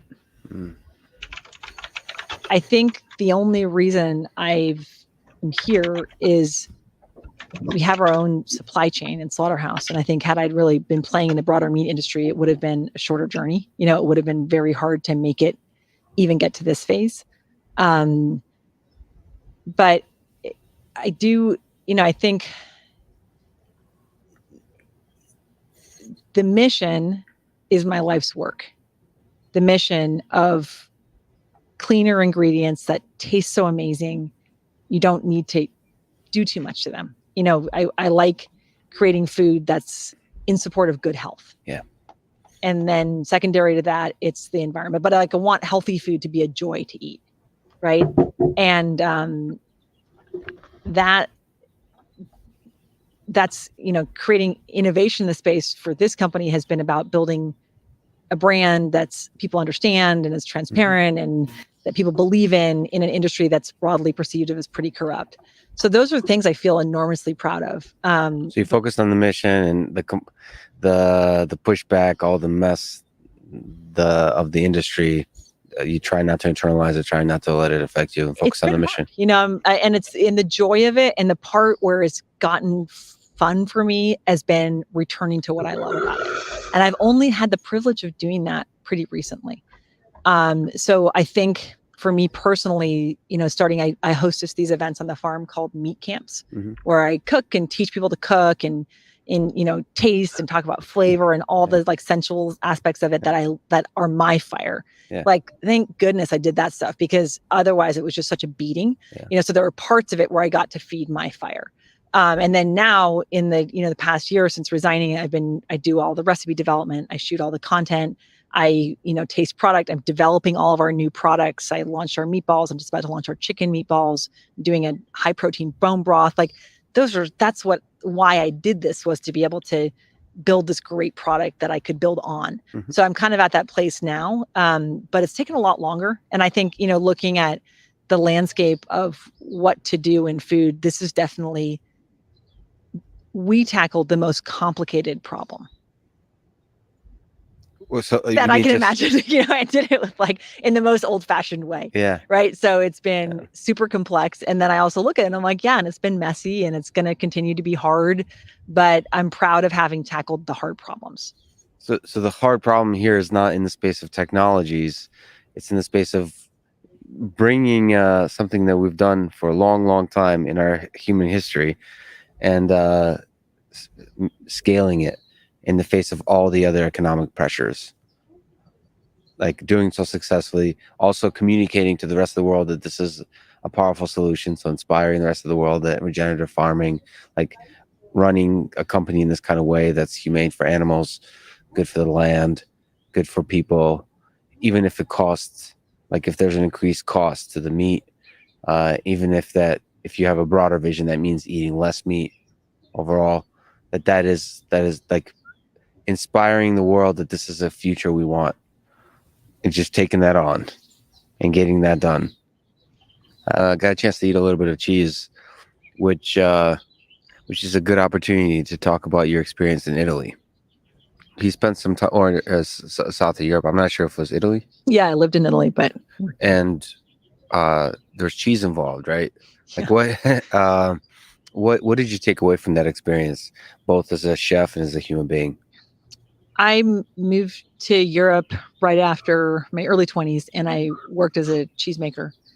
And I lived in really small rural farms in the countryside, and I got up early and milked animals, made cheese, and I got to live in a traditional agricultural society and learn how they ate. So it shaped me as a cook, because it was a chance to have incredible ingredients, learn how to cook very simple food. I had been immersed and thought that I wanted to be like a chefy chef, right? Because I love food and I love cooking, and I was just drawn to that world. But I don't like the experience of that sort of like fancy food experience is not what is exciting for me about it. So I loved working in that environment because I got to eat lunches and dinners and everything with the farm that I lived on, and just very traditional, simple way to eat. The other piece of it is, I went to high school in the 90s, child of like the low fat generation, right? And it was just really liberating and amazing to eat tons of super fatty foods and olive oil all over the place and bleak slabs of bread and salami, and be in this like vibrant health. Like be leaner, happy, no skin stuff, stop getting split ends. Like I stopped having flaky nails, like just stuff that had bothered me my whole life, including like just moodiness. And that all just changed. And granted, I was also like living on a farm in Italy and getting up with the sunlight. And like there were lots of great aspects of my life as well that happened in that time. But I was just immersed in this diet that I realized like, man, this is so simple. And I also loved that I had like you'd have dinner and it was just like some ricotta cheese with some olive oil, some bread, and like a bowl of fava beans. It's like, that's dinner. And it kind of broke down my assumptions too about like dinner always has to be this, a protein and a vegetable, and being more fluid and more seasonal was exciting for me. So I just learned kind of a lot about paying attention to food, simple preparation, and the vibrancy of health that I personally experienced kind of made me double down on that. Our mutual friend, Andrew Huberman, mentioned something offline to me about something involving the mob. Oh yeah. Is there something you could share, or is this, or are people going to hurt if you share this? It's far enough in the rearview mirror. I mean, I was hired by this group in Sicily and this is, I was all of like 21 years old, and to get a permit to work there, you have to show that you have a competency that nobody else in Italy has. And that competency for Anya Fernald at the time was cheese expert. So it's like this like stupid American girl being like going to the consulate. So I already knew that it was like there was something wobbly about this organization. But I went to work for them, and my boss from that time did end up in federal prison for corruption many years later, embezzlement primarily. But so I was definitely in an environment that was answering to multiple masters. And That's a nice way to put it. I couldn't have asked for a better way to kind of get with life and understand how things happen in the world, though. Of learning as somebody who tends to be super direct and not very subtle. It was amazing to be in this world where like everybody communicates in multiple levels. Like we're going to lunch with my boss with somebody we're going to do a business deal with, and by they ordered a glass of wine, and with that order communicated like disappointment. Yeah. Because the father, the person who had made that wine, had offended that other guy's. Yeah. I like that level of stuff where like nothing happened directly. I'm like, what are we talking about afterwards? I'm like, what happened at lunch? It's like, oh, I just, I told him this by ordering that, whatever, that kind of thing. And so understanding that there's different ways of communicating. But it was also, it was interesting to see. And I think it's kind of the struggle that I've lived again and again in my life. Fundamentally, what we were doing in that operation was there's a very traditional cheese called the Ragusano cheese in southeastern Sicily, where I lived, Ragusa, and it was about scaling that operation. So it was European Union money that my boss was also unfortunately using for other things. But fundamentally, it was to take this type of very small scale cheese, get them exported, help them scale, and we did it. And it was really challenging. And I learned a lot about the safety issues and collaboration issues and creating groups of farmers for scale. So I've kind of been doing the same thing like again and again. But Sicily, it was also just the first place where I would regularly forage for food. Yeah. Like there, I'd go to friends' houses and we'd like go out and pick nettles or go out and pick wild asparagus. So every season there was stuff that you would be gathering, and that was just part of how you lived. And it was part of your health. So I just learned a ton in that time about like simple eating and really that healthy food, the simpler it is, the better, right? Like this sort of sense that healthy food isn't in a tiny packaged granola bar, lots of labels, lots of powders. It's like the more simple, essential, closer to the land can actually lead to optimal health. You've learned to appreciate the simplicity of food, the beauty within the simplicity. I think it's because it was the first time that I had amazing food quality. Okay, because where I grew up, there wasn't that food quality. Like I had some stuff from my garden and things that were great, but that's the kind of place where when artichokes in season, all of a sudden there's guys selling artichokes on their bicycles in the street, and they're just fresh picked, and you get that one thing, or the torpedo onions, or so there's a seasonality and celebration of things in their peak moment, and you would just have that one thing. And that was the first time I'd ever eaten in that way. You were a judge several times on Iron Chef. How do you judge a good meal? Like what, your own, other people's, like what rating system is good? I mean, I go on experience and think about how many of your like most memorable, fantastic meals are like 3-star Michelin meals. Right. It's more about the experience, right? It's more about that slow down. Who are you with? And some of our best meals are like the most simple things. Yeah. So Iron Chef, those were fun experiences. It's a lot of sous vide though. It's a lot of sauces. Mhm. It's a lot of powders. I mean, it's kind of like magic food. Yeah. So that's not, I mean, it's incredible to watch it as science. But I don't know if those are my most memorable meals.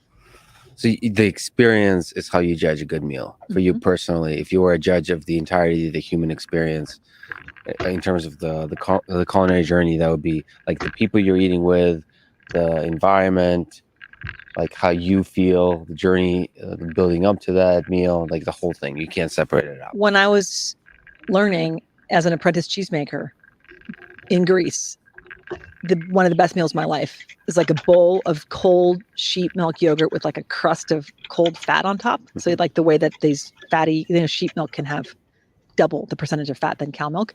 So like there's the yogurt and then there's this crust of fat and then they pour the fresh honey over the top and you just eat like this bowl of probably top 5 meals of my life. Right. I mean, and that's the simplicity, it's just the best thing. And it was the fact that it's in terracotta and I'd had this amazing day and, all of these things come together, but I still remember that feeling. And I think most of us have those like really great sensual memories of food, and they're not about necessarily that one fancy over the top restaurant or something. It's really about the whole context of enjoyment. Maybe you can help me with something. So I think offline said that we're both introverts a bit, but I am not an introvert. I have a fairly high level of socialness, but yeah. find joy in repetition. So I kind of hide away as an introvert and eat the same thing over and over and over again. But at the same time, I had this conversation with Tyler Cohen, who's an economist, but he's also a food critic. He writes these incredible posts about different foods. And we had this conversation about what his last meal would be. If he had to choose, like, what is the best meal he's ever eaten that he would want to eat? And he had a good answer about it. It had to do with experience, I think. For him, it was a particular Mexican restaurant. And it had in Mexico because of the ingredients, because of the experience, because of the work it took to get there and all those kinds of things. But it also made me realize, like, when I was going home after that conversation, that I couldn't answer that question myself. Like, what is the best meal I've ever eaten? Because I really haven't experienced much. And so it almost was like a challenge to myself. Like, I feel like I should journey out a little bit more in this life and try stuff and to try to see, like, what is the best meal for me in the world, like both the experience and the taste, right? So I was kind of wondering, first, I'd love to ask you, like, what your last meal would be, or what is the greatest meal you've ever eaten. But also, and you're still very young, and so there's still more experiences to be had, right? And for me, like, how do you go about finding the best meal in the world? Is there a device you could give, essentially?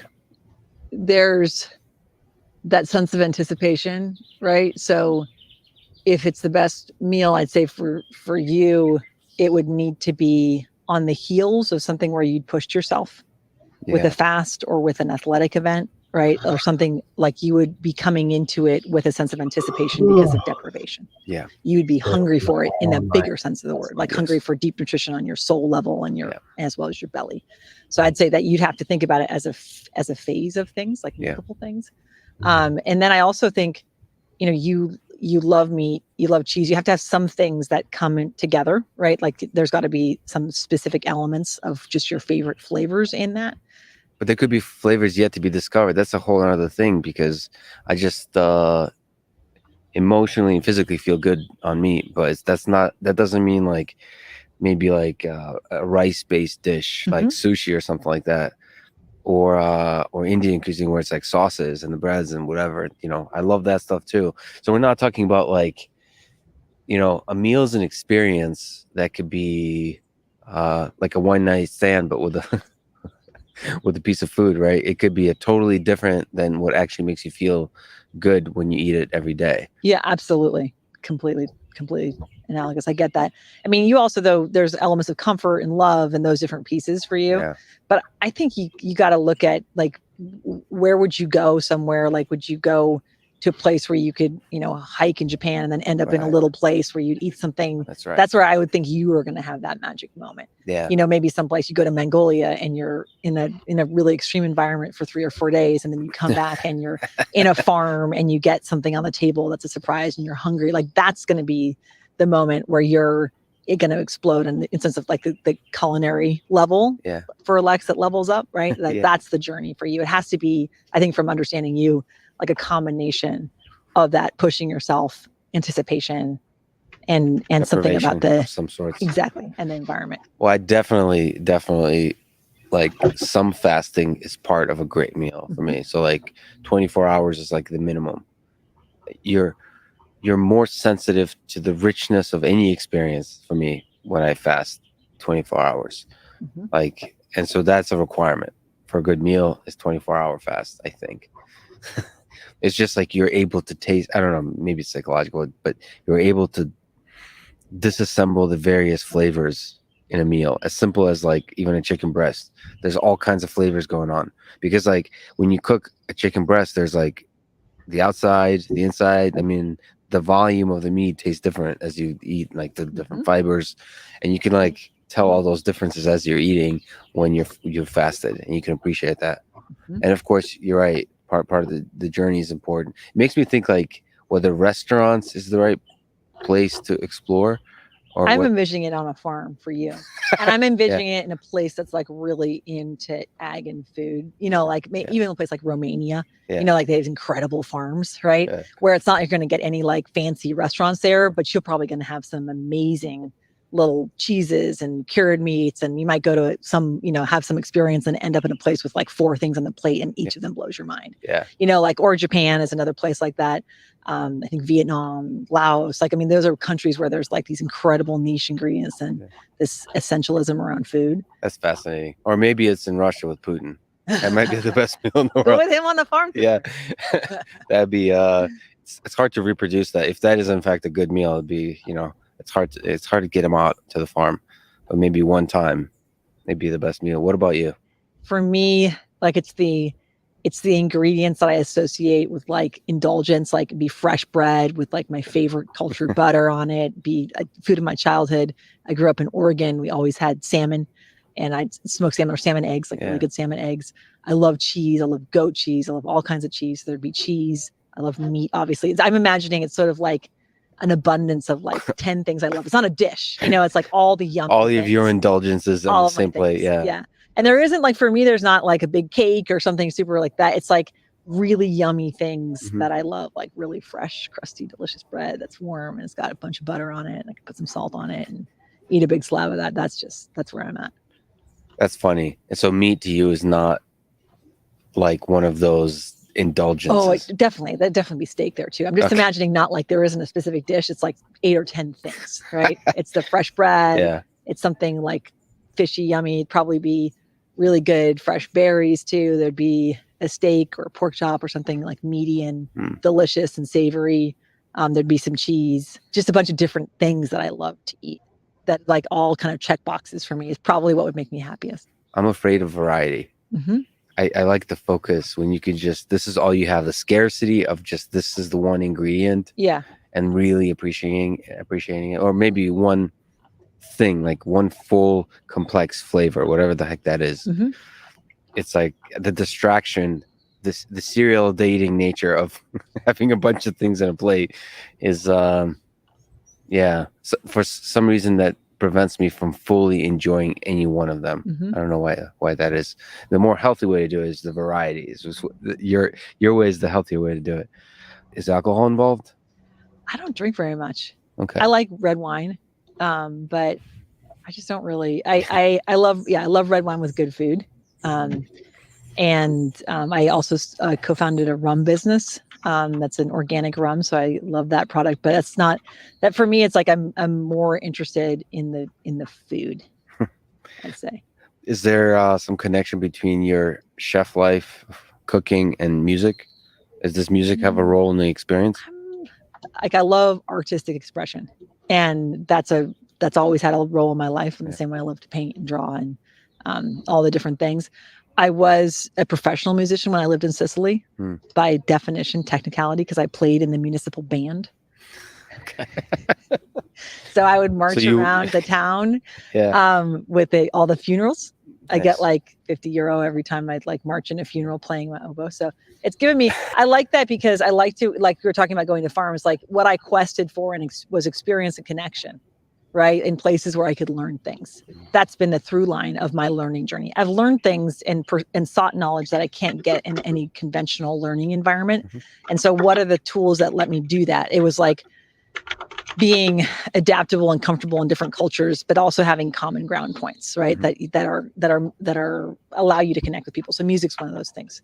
So I love music, but I also, there's any number of different enjoy of food, being able to pitch in and help in the kitchen, play cards. Like those are when you're dealing with getting into like farming communities and stuff, that stuff really helps.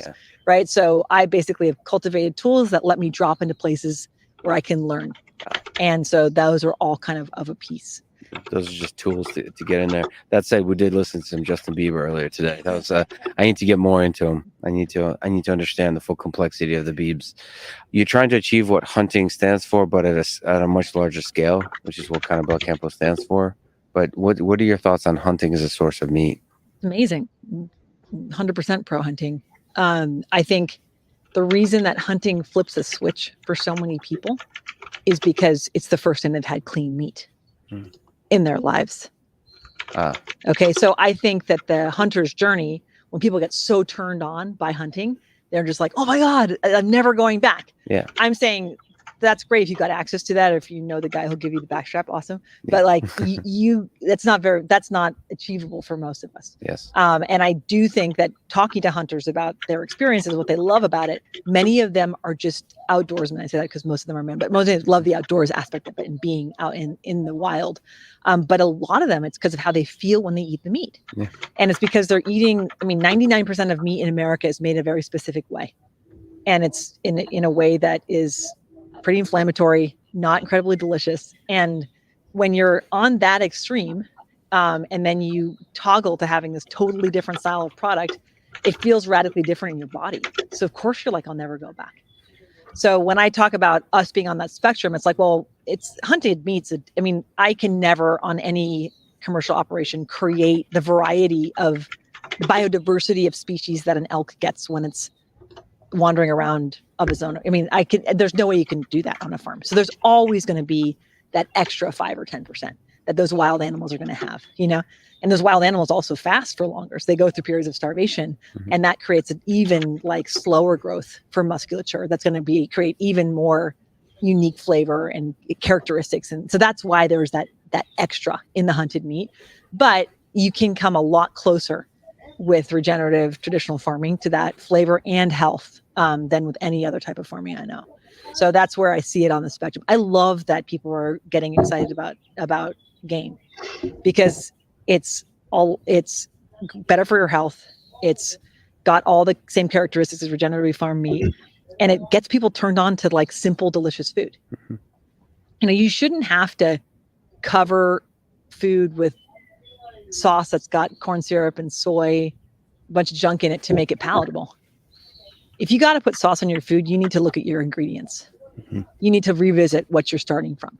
Because if you have to put a bunch of things to mask flavor onto anything you're eating, you're trying to basically fool your palate into doing what's not best for your body. We're trying to tell our palates, like, just make it through this plate so you can get the calories in. And we're masking the fact that we don't actually find it very appetizing. So we're kind of teaching ourselves to overcome our instinct with food. We're saying, here's this kind of bland base substrate, not very interesting. I'm not like sparking to it. Awesome. Put sugar and salt on it. Yeah. This up the hyper processed flavor profile. Great. Done. And then you're spark to it. Yeah. That's a very short road. And that's, I think, a lot of the health problems we have now is because we're masking flavors and basically trying to get ourselves to move down this path of the same way we behave around all hyper processed foods. Yeah. And that gets us into a mess with our health. So if we can get things like game where people love the flavor out of the gate, but it's natural, simple, minimally processed, like that's a win. Yeah. that it reverses that hyper processing trend that we're on as a human species, and that's the promise of regenerative farming. That's the promise of hunting. Obviously, the former can be scaled. The hunting, I think, cannot be scaled, right? But in many ways, the hunting inspires the world that this is the right way to eat. Yes. And that naturally leads to then the humane farming, regenerative farming idea, which is this idea that hunting represents. How do you scale that? Well, if you look at, like, we're talking about, people use the sort of marketing language of like happy cows or that kind of thing. If you're talking about the happiest animals, it's wild animals, right? So if you wonder why these practices are good, talk to hunters. You're talking about animals that have lived in their evolutionary capacity, right? Who have played their role in the ecosystem, who've lived their meaning of life, right? Mm-hmm. And that's a very powerfully different kind of role than livestock production. So I think if we can make our livestock production as similar to wild as possible, then we're a lot of steps closer. So you said the animals are happiest in the wild, and that's where they find meaning. What about us, the human animal? What's the meaning for us, do you think? If you've monitored the life cycle of a lot of living beings, you ever look in the mirror and think, like, why the hell are we humans here? I mean, thriving, reducing suffering, creating goodness. I mean, those are the things I see in animals' behavior. They're mostly interested in reducing suffering and nurturing, right? Those are the things that I think evolutionarily. And we humans are just clever. And we want to be able to try to do that at a bigger and bigger scale, like as much as possible, reduce the suffering in the world. And somehow that alleviates us of our own suffering. That's the Russian thing. Life is suffering. And somehow helping others alleviates it. And come up with creative solutions to do that. That's really interesting.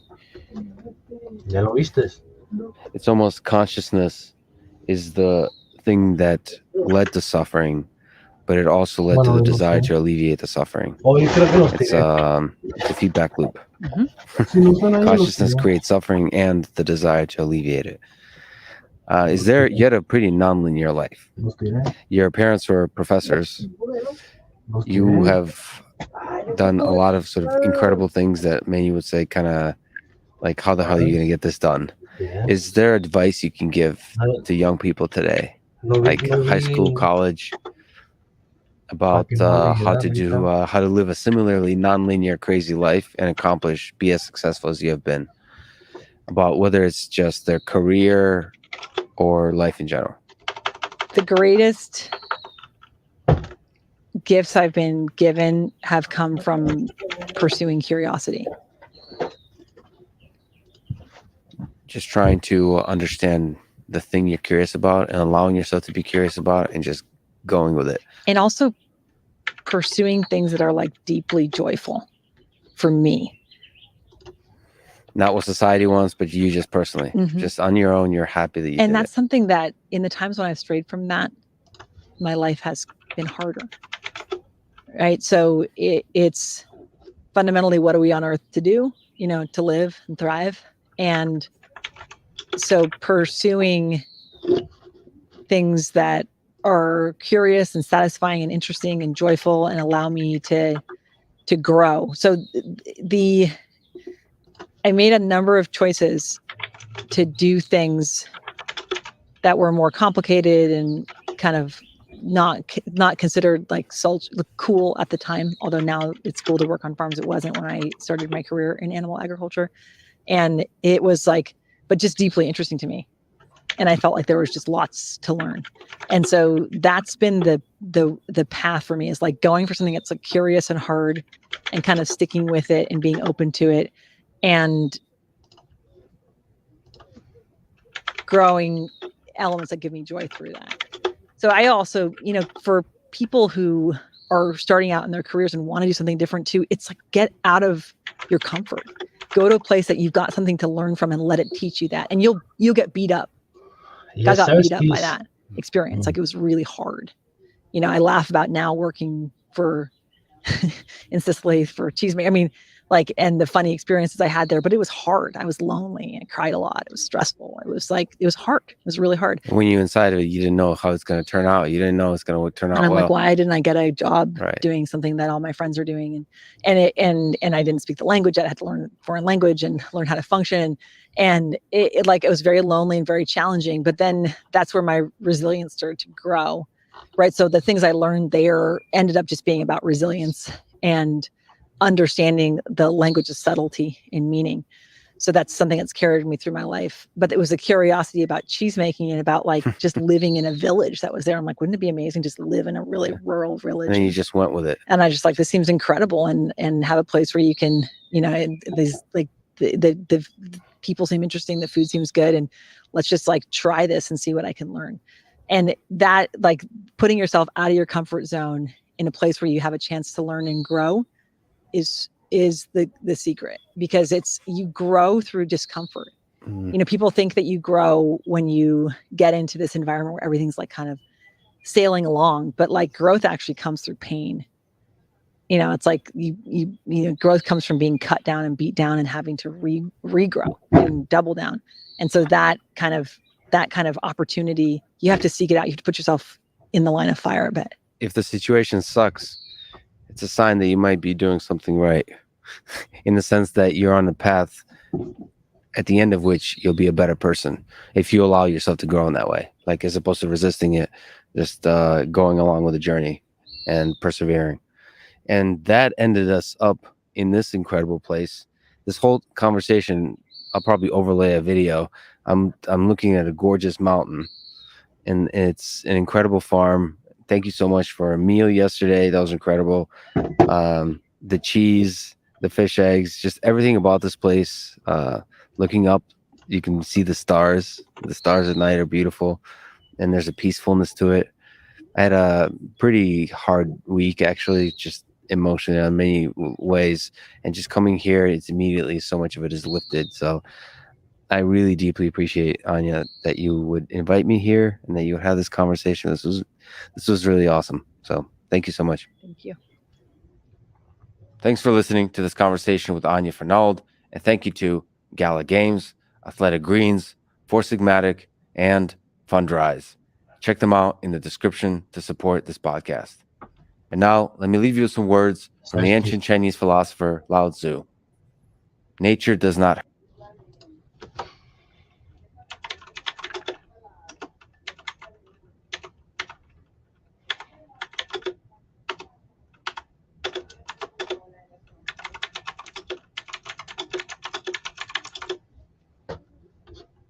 hurry, yet everything is accomplished.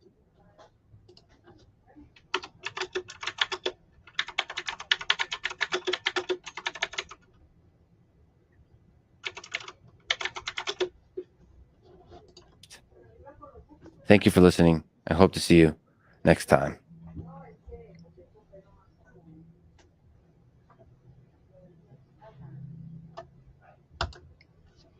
Thank you for watching my first video.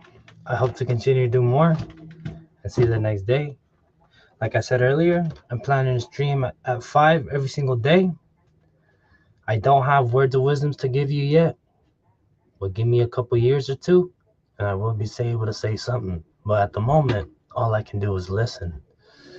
Thank you for watching. My name is David, and hope you guys have a wonderful day.